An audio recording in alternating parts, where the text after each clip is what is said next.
everyone, my name is Lindsay, and my portion tonight of the Power Hour is to talk to you about follow-ups.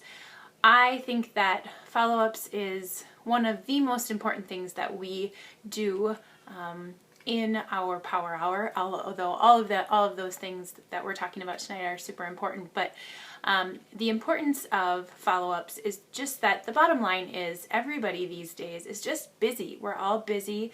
We all have multiple things going on, and oftentimes people are checking their messages on their phone and they think, oh, I'll respond to that message later, or I'll get to that later, and they just honestly forget. And so one of the biggest mistakes that I made as a new coach was thinking that when somebody went silent on me, that it meant that they weren't interested or that they didn't want to join me, and I would never follow up with them.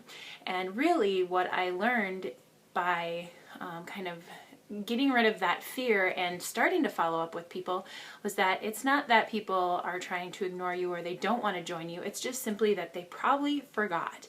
And so one of the most important things that you need to make sure that you're doing is tracking. And that tracking allows you to know who you should be following up with. We kind of say, like, a general rule for me is after I talk to somebody and they're interested and they say they're going to purchase, or they say they need some time to think about it, I try to follow up with them, within 2 days. And so that tracking, however you decide to track your Power Hour and who you're talking to and who you're inviting, you just want to make sure that you're also tracking your follow-ups. And so a couple of examples of some follow-ups that I use quite frequently.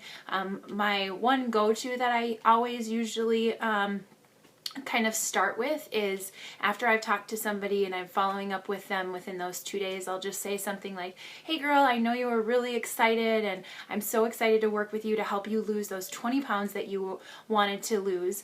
I am getting my group ready, and I just want to make sure that I don't miss you if you want to join me. Are you still interested? And oftentimes what I try really hard to do is I try to, in my follow-up, put something in there that they've told me is a goal of theirs or something that they're working towards, because I want that follow-up to continue to build that relationship. Show them that I was listening to them while we were talking about their goals and what they wanted, to make it more personal so it doesn't have that salesy feel to it. Sometimes if I don't get a response from that, I might go to, hey, I have 2 spots, or however many spots you want to put in there, 1 spot left, it's got your name on it, do you want me to save it for you? And then sometimes I'll get a response from that as well. I also, if I have somebody that I've been talking to and they were really excited about it and they said that they were going to follow up, and all of a sudden they kind of go cold on me and I've sent those 2 messages and I get nothing, I'll try kind of coming at it from a different angle. I might notice something on their Facebook page and I might just message them, nothing to do with Beachbody again, just to start that conversation again. And then once we are having that conversation about something they posted on their wall, or a question I have for them, then I'll once again kind of follow up. Hey, I know that we had talked about this in the past and you were really excited about it.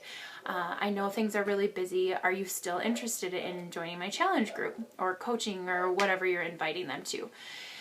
One kind of like last ditch effort thing that I just recently have been trying, I got from another training, is just kind of letting them off the hook, just saying, I know that we haven't been able to connect, and it just kind of seems like right now might not be the right time for you to join a challenge group. That's totally fine. I don't want to keep bothering you, but let me know if there's anything in the future that I can help you with.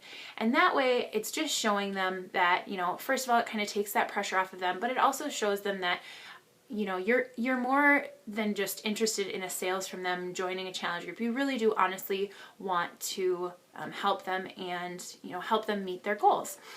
So I hope that helps. Those are just kind of a few of my tips that I have. So there you go.